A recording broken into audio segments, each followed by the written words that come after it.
السلام علیکم ناظرین، میں ہوں آفتاب پھامبڑا اور آپ دیکھ رہے ہیں پھامبڑا ٹی وی۔ آج میں علامہ اقبال کی ایک نظم کے چند اشعار جو ہیں وہ پڑھوں گا اور ان کا ترجمہ کروں گا۔ یہ علامہ اقبال کے بارے میں ہی نہیں بلکہ پوری دنیا میں لوگ جانتے ہیں۔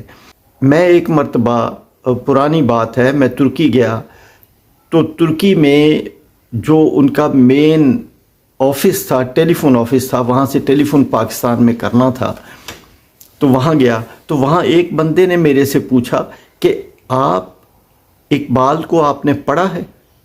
وہ ترکی تھا آدمی اور ٹوٹی پھوٹی اردو میں مجھ سے پوچھ رہا تھا کہ کیا آپ نے اقبال کو پڑھا ہے؟ تو میں نے انہیں کہا کہ جی میں نے اقبال کو سارا تو نہیں پڑھا، شاید میں پڑھ ہی نہیں سکتا ہوں اتنا، لیکن میں نے علامہ اقبال کو پڑھا ضرور ہے۔ اور پھر میں نے ان سے علامہ اقبال کی سیاسی، سماجی اور یہ جو خدمات ہیں تمام، ان کے اوپر ان سے بات ہوئی۔ ایران میں علامہ اقبال کا ایک دن منایا جاتا ہے، اقبال ڈے۔ علامہ اقبال کا فارسی کلام اور اردو کلام ایران میں بھی اس کو پڑھا جاتا ہے۔ یہ چیزیں بڑی اہم ہیں اور ہم علامہ اقبال کے نظریات سے بہت دور چلے گئے ہیں۔ علامہ اقبال کے نظریات کو فالو کرنا ہمارے لیے اس دور میں زیادہ ضروری ہے بجائے اس دور کے۔ علامہ اقبال کا کلام آنے والی تمام نسلوں کے لیے ہے اور حق اور باطل کی قوتیں ہمیشہ آمنے سامنے رہتی ہیں۔ یہ ایک آفاقی کلام ہے۔ میں آج ان کی بہت مشہور نظم فرمان خدا فرشتوں سے اس کے 2-3 اشعار پڑھوں گا اور ان کے اوپر بات کروں گا۔ اس کا سب سے پہلا مصرع جو ہے وہ بہت مشہور ہے۔ انہوں نے کہا، اٹھو میری دنیا کے غریبوں کو جگا دو، کاخ امراء کے در و دیوار ہلا دو۔ یعنی یہ فرمان خدا فرشتوں سے ہے، ہلا دو، یعنی جاؤ میری دنیا کے غریبوں کو بیدار کرو، انہیں جگاؤ، انہیں خواب غفلت سے جگاؤ۔ وہ ان کے حقوق کا استحصال ہو رہا ہے، حقوق وہ سلب کیے جا رہے ہیں، ان کو جگاؤ، وہ اٹھیں اور کیا کریں؟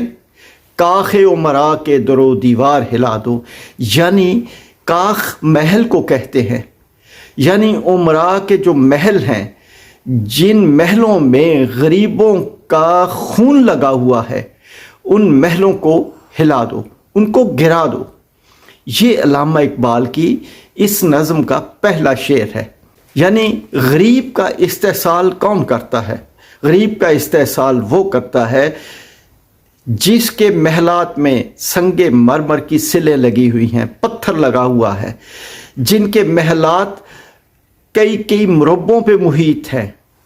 وہ تمام لوگ اس قوم کے مجرم ہیں، ان کی اینٹوں میں بھی غریب کا خون لگا ہوا ہے۔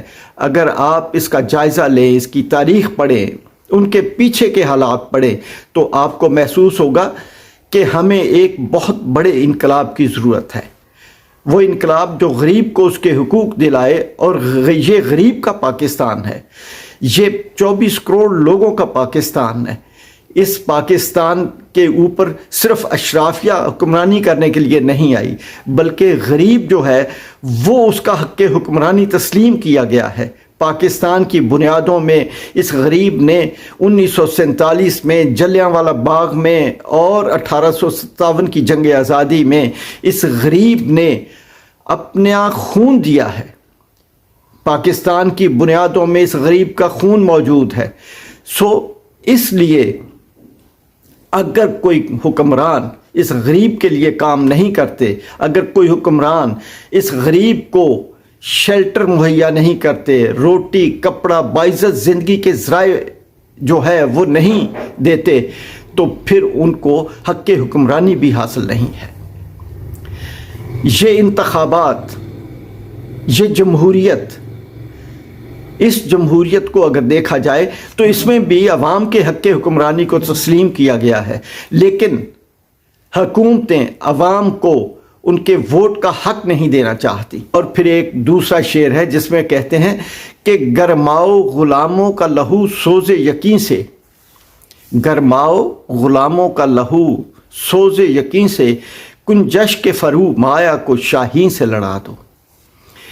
یہاں پہ وہ کہتے ہیں کہ اللہ نے فرشتوں سے کہا ہم لوگ اس ملک کے غریب، اس ملک کے 24 کروڑ عوام جو غلاموں کی سی زندگی بسر کر رہے ہیں، جو سڑکوں کے اوپر بھیک مانگنے پہ مجبور ہے، اور وہ لوگ، وہ سفید پوش لوگ، وہ زیادہ مظلوم ہیں چونکہ وہ بھیک بھی نہیں مانگ سکتے۔ کہا کہ ان کے خون کو گرماؤ، ان میں ایک امنگ پیدا کرو، ان میں ایک جذبہ پیدا کرو، ایک تحریک کی جرت پیدا کرو، اور پھر کنجش کے فرو مایا، یہ عوام ہے، کنجش کے فرو مایا کو شاہین سے لڑا دو۔ یعنی ایک چڑیا کو، ایک معمولی چڑیا کو شاہین سے لڑا دو۔ اور شاہین کون بیٹھا ہوا ہے؟ جو شیر بنا بیٹھا ہے، جو بہت بڑا حاکم حکمران بنا بیٹھا ہے۔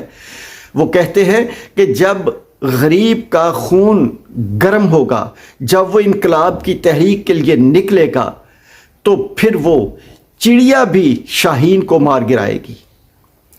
یہ ایک پیغام ہے جو علامہ اقبال نے اپنی شاعری کے ذریعے عوام کو دیا ہے۔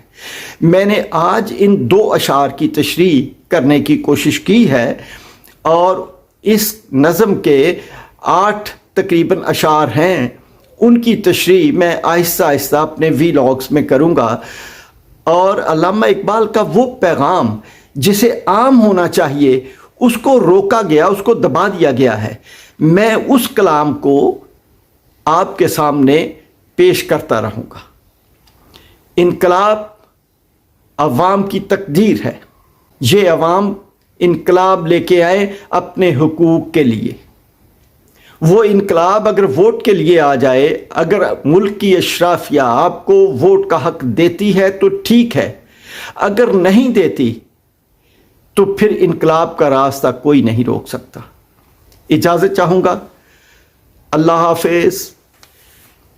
قائد اعظم رحمۃ اللہ علیہ کا، علامہ اقبال کا، اور چودھری رحمت علی کا۔ پاکستان زندہ باد۔